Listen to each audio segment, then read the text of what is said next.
우리들의 교회가 리바이벌의 뜻은 부흥이라고 하는 뜻, 그리고 또 회복이라고 하는 그런 뜻을 가지고 있습니다. 오늘 제목 같이 한번 읽어봅시다. 시작. 우리가 함께해야 하는 이유. 오늘 이 시간에는 우리가 함께해야 하는 이유, 그리스도인이 함께해야 하는 이유, 그리고 부제로는 중껑마라는 부제를 가지고 같이 은혜를 나누고자 합니다.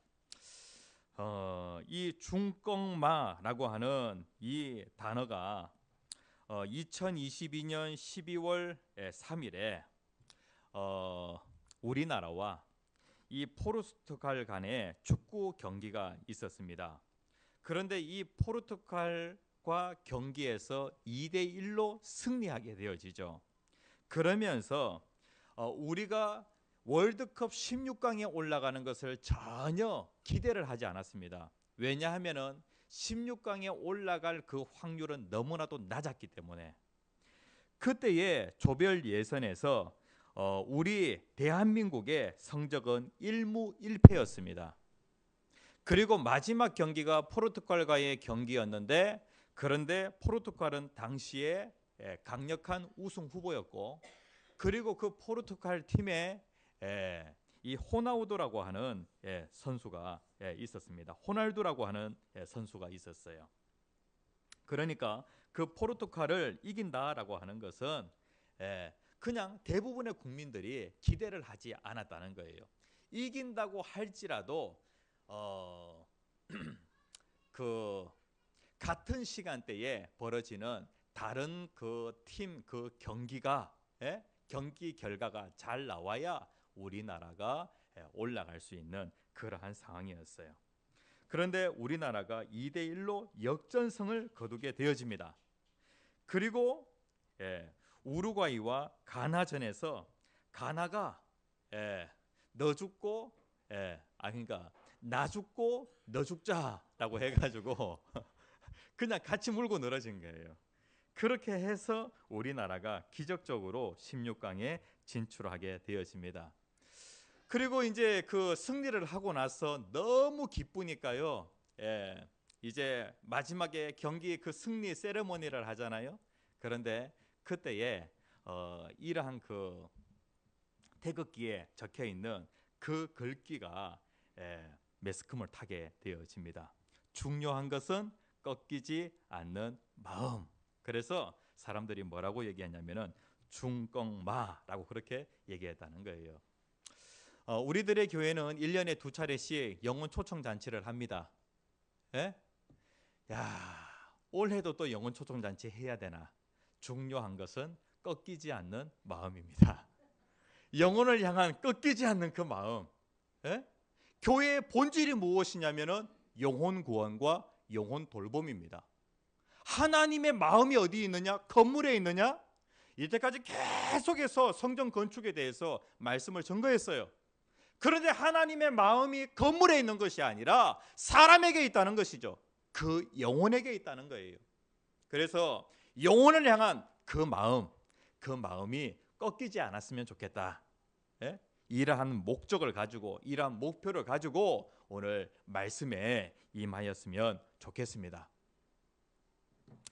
요즘 우리 중고청이 막 부흥하고 있어요. 누가 전도했느냐? 지난주에 우리 한 친구가 교회를 나오게 되어집니다.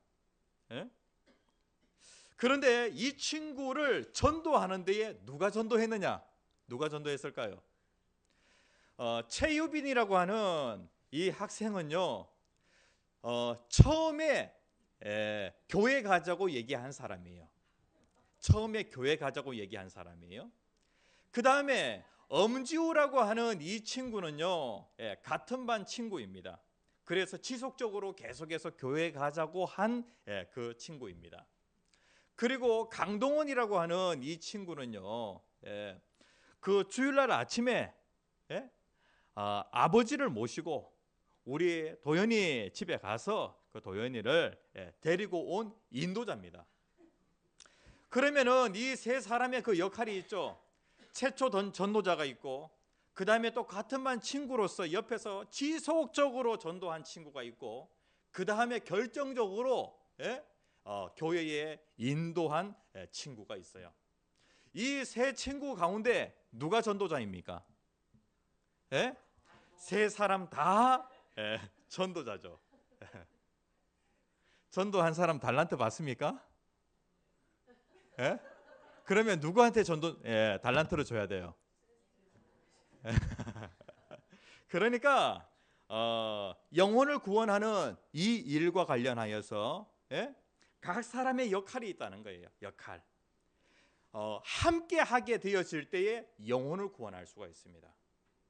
그러니까 한 영혼을 구원하는 일은 정말로 위대한 일이고, 그리고 정말로 가치 있는 일인데, 이 일 혼자 감당한다는 것은 어렵다는 거예요.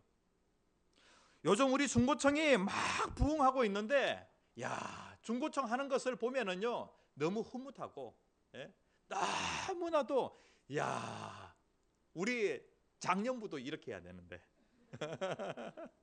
이런 생각이 참 많이 들어요. 한 친구가 왔다고 그 한 친구를 위해서 신입생 환영식을 해요. 1박 2일 동안 캠프를 하는데, 그 캠프를 왜 하냐면은 우리 허재범이라고 하는 친구가 교회에 딱 왔을 때 신입생 환영 캠프를 하는 거예요. 그리고 또 우리 이제 도현이 친구가 왔으니까 또 뭐 또 캠프 해야 됩니까? 우리 남전도에도, 그리고 우리 여전도에도 중꺾마, 중요한 것은 꺾이지 않는 마음, 영혼을 향한 그 꺾이지 않는 그 마음이 있었으면 좋겠어요. 그래서 한 영혼이 하나님의 교회에 왔을 때에 어떠하든지 하나님의 교회가 그 영혼을 돌보기 위하여서 그냥 전도회가 다 같이 합심해서 그 일을 하는 것이죠. 지난주에 서균호 성도님께서 세례를 받으셨는데요. 한 1년이라고 하는 그 기간 동안에 우리 성도님들께서 참 옆에서 그 영혼을 돌보기 위하여서 참 애를 많이 쓰셨다. 그래서 우리들의 교회에 참 잘 정착하시는 그런 그 모습을 보게 되어질 때 이렇게 해야 되는데, 이렇게 해야 되는데, 그런 생각을 참 많이 하게 되어집니다. 오늘 본문 말씀에 보면은 이 바울의 그 전도팀, 바울이 팀 사역을 하는 것을 보게 되어집니다. 복음의 불모지라고 할 수 있는, 그러니까 복음이 항상 어디에 머물러 있었냐면은 예루살렘, 그 다음에 또 온 유대, 사마리아. 복음이라고 하는 것이 항상 지역을 벗어나지 못했던 거예요. 그런데 하나님은 땅끝이라고 하는 그러한 계획을 가지고 계셨죠. 그런데 그 이방인 전도를 위하여서 누구를 회심시키시냐면은 바울을 회심시키는 거예요. 사울을. 그래서 이 바울이 중심이 되어져서 1차, 2차, 3차 전도 여행을 하게 되어지는데, 이제 하나님의 나라가, 예수 그리스도를 믿음으로 말미암아 하나님의 나라가 점점 확장이 되어가는 거예요. 그래서 바나바의 고향인 구브로라고 하는 그 지역을 먼저 가서, 그 다음에 이제 소아시아 이 터키 지역을 쭉 이렇게 돌아가지고 전도를 하게 되어지고, 그리고 갔던 길 다시 이렇게 이제 돌아오면서 다시 복음을 증거하게 되어집니다. 오늘 본문 말씀에 보면은요, 오늘 말씀은 어디에서 있었던 사건이냐면은 여기에 보면 갈라디아 지방에 이고니온이라고 하는 지역이 있어요. 그 도시가 있습니다. 그 도시에서 있었던 그 일을 기록을 하고 있습니다. 사도 바울이 복음을 증거하게 되어질 때에 각 지역에 교회를 세우게 되어집니다. 교회. 그러니까 이 예수 믿는 그 공동체를 세우게 되어져요. 우리가 신앙생활 하는 데에 우리가 천국에 가려고 하면은 개인이 결단해야 됩니다. 그런데 개인이 결단할 뿐만 아니라 예수 그리스도를 믿는 내 개인이 홀로 있으면은 내 신앙이 유지가 되어질까? 신앙이 성장할까? 절대로 그렇지 않다는 거예요. 구원받은 그 개인을 하나님께서 이 교회라고 하는 공동체 속에 두십니다. 그래서 이 땅에 교회는 꼭 필요합니다. 교회가 왜 필요한가? 우리들의 교회 성도님들, 우리들의 교회가 정말로 필요합니까? 여러분들의 신앙생활에 있어서 우리들의 교회가 정말로 필요합니까? 한 세 가지 정도 볼 수가 있는데요. 첫 번째 같이 한번 읽어봅시다. 시작. 신앙과 인격의 성숙이 불가능하다. 교회가 만약에 없다고 하면은요, 신앙의 성숙, 인격의 성숙, 이것이 불가능하다는 거예요. 성숙이라고 하는 것은 관계 속에서만 가능합니다. 이거는 언제나 동일해요. 사람이 인격이 자라려고 하면 관계 속에 있어야 인격이 자랄 수가 있습니다. 혼자 있는 시간을 많이 가지게 되어지면 인격이 자라지 못해요. 그래서 특별히 자기의 그 자녀를 출가시키게 되어질 때에, 이제 결혼을 시키게 되어질 때에 특별히 어떤 사람을 깊이 하냐면은 외동아들, 그 다음에 또 외동딸, 이러한 사람들을 좀 깊이 하는 그런 경향이 있어요. 이 성숙이라고 하는 것은 관계 속에서 성숙이 되어집니다. 신앙생활도 마찬가지예요. 우리가 신앙 공동체 안에 있게 되어질 때 신앙이 점점 자라게 되어집니다. 신앙의 어린 아이에서 신앙의 성인이 되려고 하면은 관계 속에 있어야 됩니다. 특별히 아이들이 많은 집들을 보면은요, 수시로 싸워요. 수시로. 그 관계 속에서 형제들 그 틈바구니 속에서 때로는 밀고 당기고, 그 다음에 또 고집 부리고 고집도 꺾고, 그 다음에 또 양보하고, 이런 그런 그 과정 속에서 인격이 자라게 되어지는 것이죠. 우리를 하나님께서 교회 공동체로 부르셨는데, 참 우리들의 교회 성도님들끼리 서로 싸우면은 황 목사가 되게 민감해져요.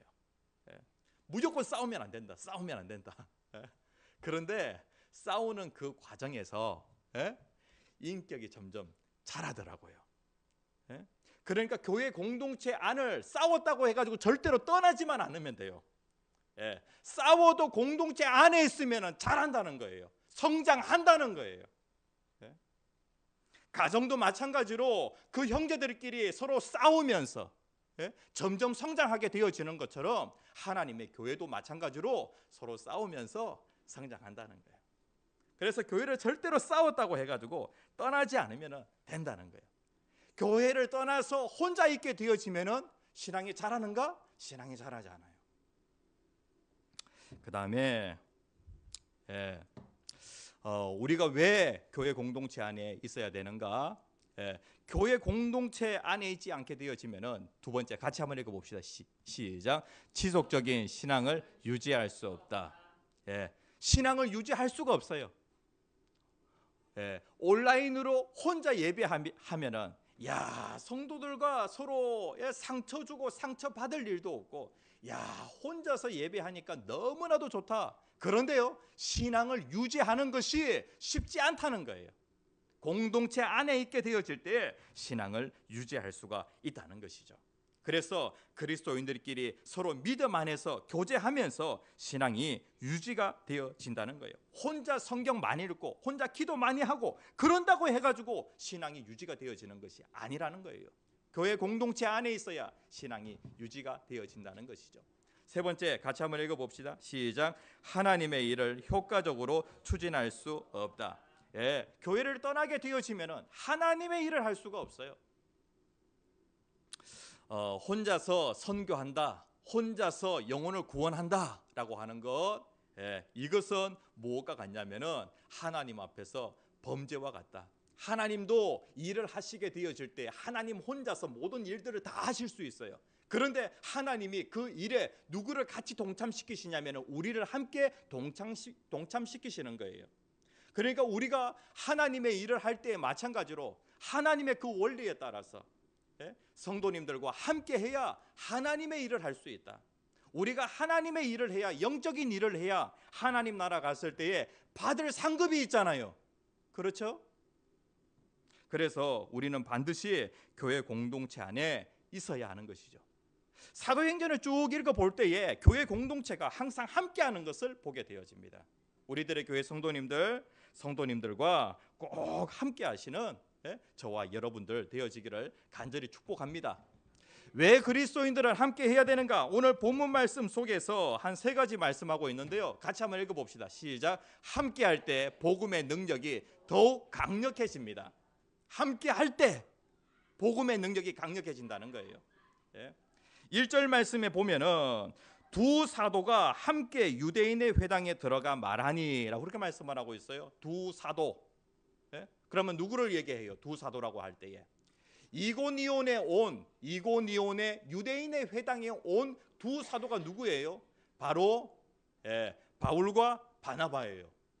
그런데 바울이 먼저예요? 바나바가 먼저예요? 먼저 1차 전도 여행을 출발할 때에 그 안디옥 교회가 두 사람을 파송하게 되어지죠. 그때에 지도자의 위치에 있었던 사람이 누구냐면 바로 바나바예요. 그래서 거기에 보면은 바나바의 이름이 먼저 나오고 바울의 이름이 나오는데, 그런데 후반부로 가서 사도행전 후반부에 가면은 바울의 이름이 먼저 나오고 바나바의 이름이 나중에 나와요. 그런데 여기에 보면은요, 누가 지도자가 되느냐, 그것이 그렇게 중요한 문제가 아니었어요. 하나님의 교회에서 누가 지도자가 되느냐, 누구의 이름이 먼저 불려지느냐, 그게 그렇게 중요한 문제가 아니었다고요. 두 사도는 한 목적에 따라서 딱 움직이게 되어집니다. 영혼을 구원하고 영혼을 돌보는 그 일에 있어 가지고는 바울이 지도자가 될 수도 있고, 그 다음에 또 바나바가 지도자가 될 수도 있었던 거예요. 사도행전 13장 50절 말씀에 보면은 이름이 바뀌어요. 바울과 바나바라고 그렇게 말씀을 하고 있어요. 바울의 이름이 먼저 나오는 거예요. 그런데 두 사람이 함께 하게 되어질 때에 복음의 능력이 더욱더 강력해지는 것을 보게 되어집니다. 그러니까 바울과 바나바의 관심은 어디에 있었냐면은 복음에 있었어요. 영혼을 구원하는 것에 관심이 있었어요. 우리들의 교회가 다른 것에 관심을 가지게 되어지면은 교회 안에서 누가 지도자냐, 누가 먼저냐, 이러한 것들 때문에 싸우게 되어지는 거예요. 이게 바로 목적의식이 없기 때문에 그렇게 되어지는 것이죠. 제가 지난주에 목사님들 기도 모임을 다녀왔는데요. 목사님들과 기도 모임을 하다 보면은 서로 이제 목회적인 그런 이야기들을 하게 되어지잖아요. 이제 그 의왕에 있는 부곡 서부교회라고 하는 교회가 있는데, 이 목사님께서 이제 다른 교회에 임지자 교육을 하게 되어졌어요. 그래서 어떤 말씀을 전할지 그 부분에 대해서 고민이 있으신 거예요. 그래서 이제 제가 그 목사님께 여러 가지 이야기를 들었잖아요.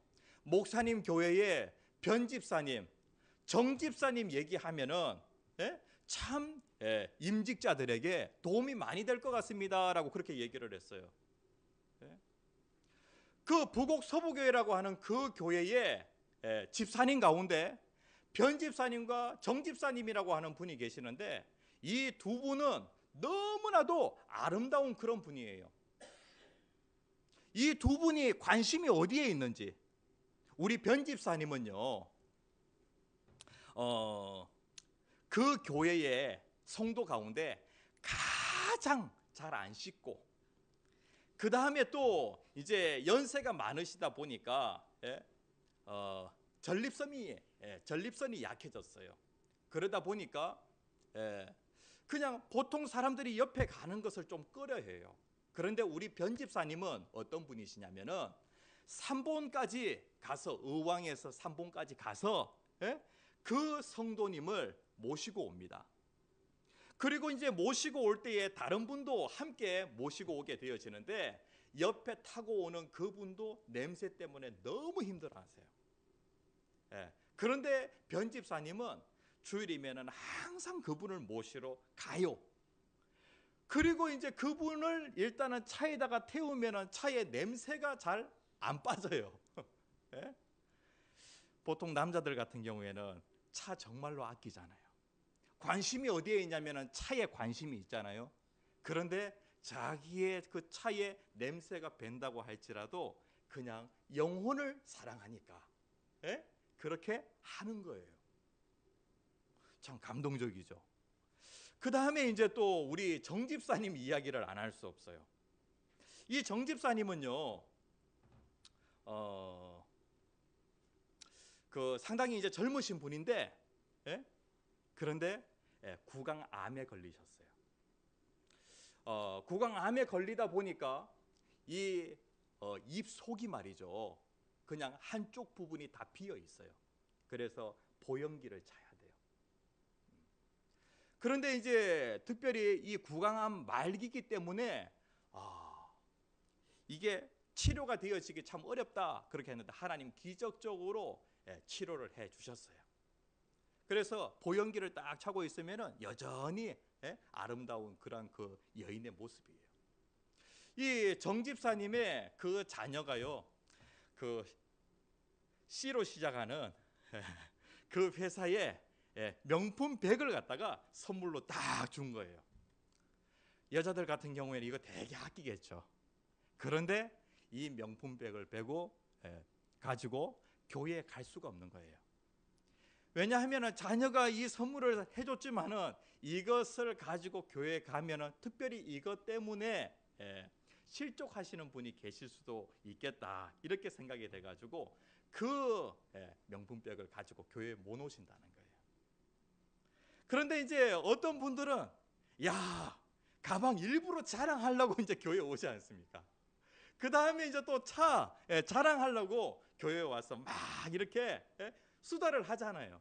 그런데 이 가정은 그렇지 않다는 거예요.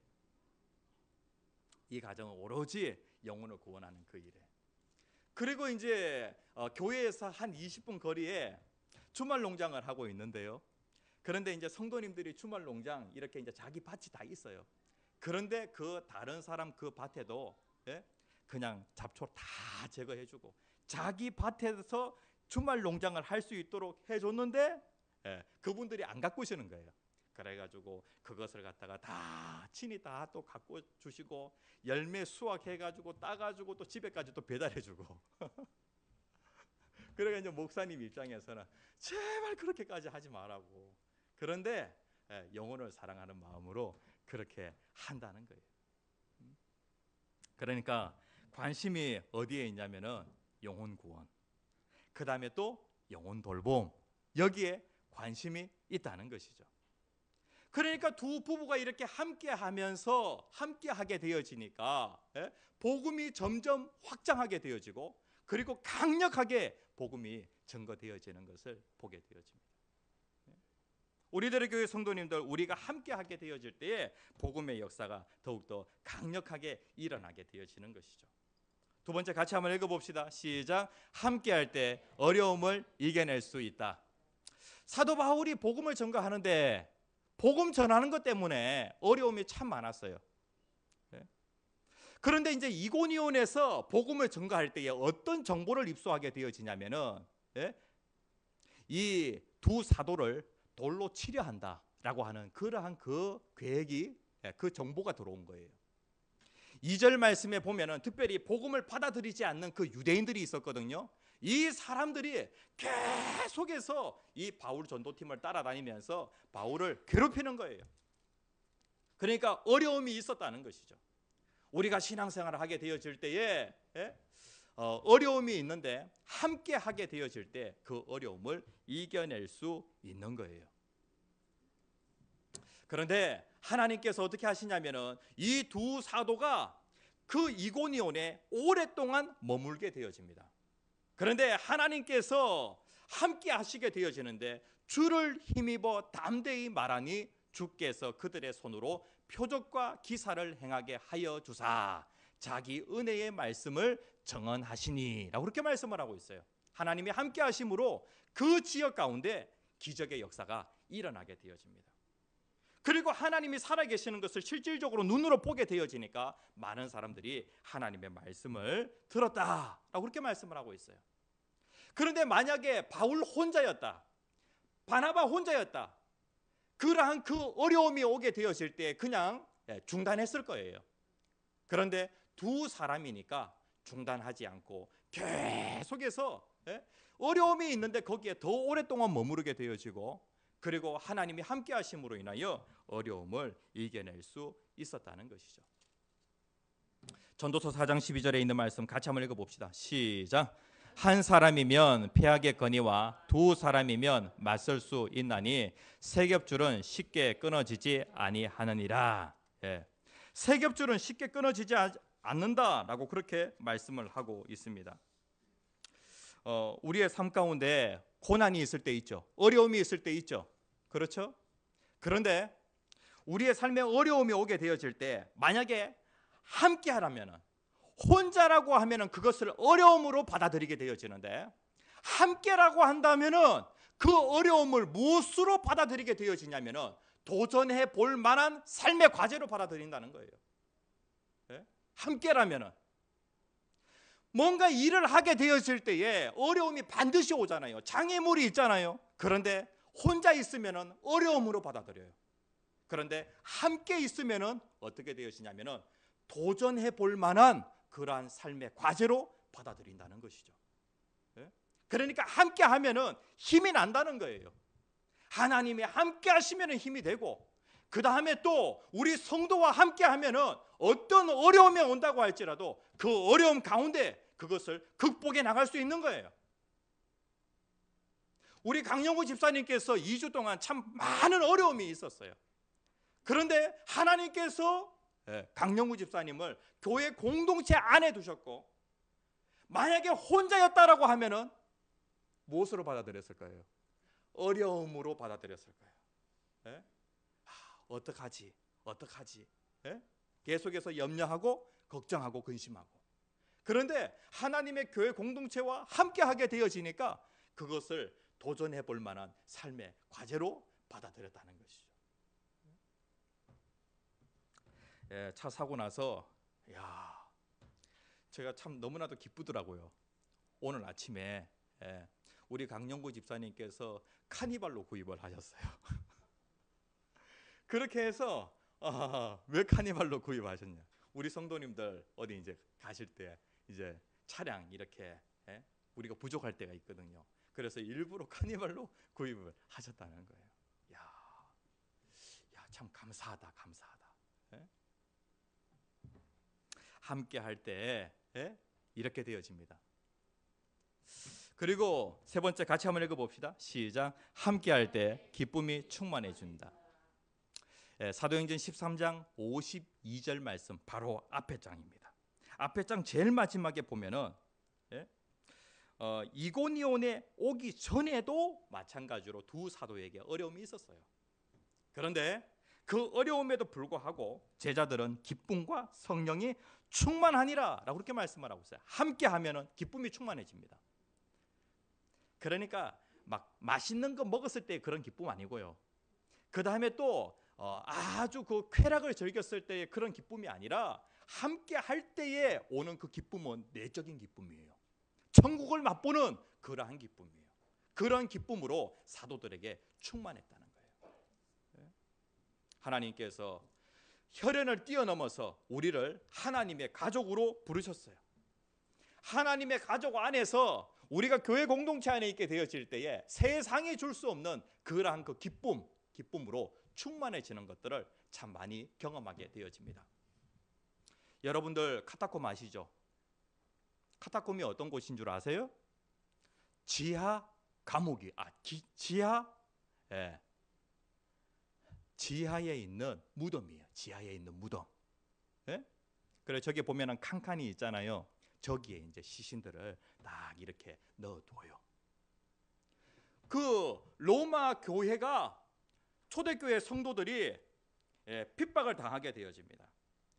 그들이 그 핍박 가운데에서 자기의 신앙을 지키기 위하여 어디로 들어가게 되어지냐면 땅속으로 들어가게 되어집니다. 땅속 무덤으로 들어가게 되어져요. 정말로 우울한 그러한 곳이라고 할 수가 있겠죠. 그런데 그곳에서 로마 교회 성도들이 오랜 기간 동안 신앙을 지키게 되어집니다. 교회 공동체 속에서 그 땅 속에서 신앙을 지키게 되어집니다. 기쁨이 없으면 그 땅 속에서 오랫동안 있을 수 있었을까요? 옆에 그 시체들이 있는데 예? 그 무덤이 있는데 그 속에서 기뻐할 수 있을까요? 이러한 이야기가 있습니다. 어떤 학자가 로마의 카타콤의 한 동굴 벽에 새겨진 글자를 해석해서 그것을 사람들에게 알려주었습니다. 그러니까 이 로마 교회 성도들이 살고 있었던 그 카타콤의 동굴에 새겨져 있는 그러한 글이었어요. 예? 어떤 글이 적혀 있었냐면은 이러한 글이 적혀 있었대요. 누가 썼는지는 몰라요. 그런데 동굴 벽에 이 글자가 적혀 있었다는 거예요. 같이 한번 읽어봅시다. 시작. 사랑했던 당신들 때문에 나는 63세까지 살 수 있었어. 그 로마 시대에 기독교 그 박해 그 기간이 상당히 길었어요. 그런데 이 사람이 만약에 부모님이 예수 믿는 사람이었다라고 하면은 이 사람은 이 지하 감옥에서 63년 동안 살았을 수도 있어요. 그런데 사랑했던 당신들 때문에 나는 63세까지 살 수 있었어 라고 그렇게 글 적어놨다는 거예요. 당신들 때문에. 우리들의 교회 성도님들, 그리스도인은 어떠하든지 함께 해야 돼요. 우리 한 사람 한 사람이 예수를 믿었습니다. 그러면은 우리가 어디 속으로 들어가냐면은 하나님의 가족 속으로 들어갑니다. 예수님의 몸에 붙어 있는 우리가 지체가 되어지는 것이죠. 하나님이 우리를 가족으로 공동체로 불렀어요. 그리스도인은 어떠하든지 함께 해야 합니다. 함께 하면은 복음의 역사가 더욱더 강력하게 나타나게 되어지고, 함께 하게 되어지면 어떤 어려움이 온다고 할지라도 이겨낼 수가 있고, 함께 하면은 기쁨이 충만하게 되어지는 것이죠. 그래서 여러분들의 인생의 마지막에 내가 신앙을 지킬 수 있었던 것은 우리들의 교회 당신들 때문에 나는 몇 세까지 신앙을 지키며 살 수 있었어. 이렇게 고백할 수 있는 저와 여러분들이 되었으면 좋겠어요.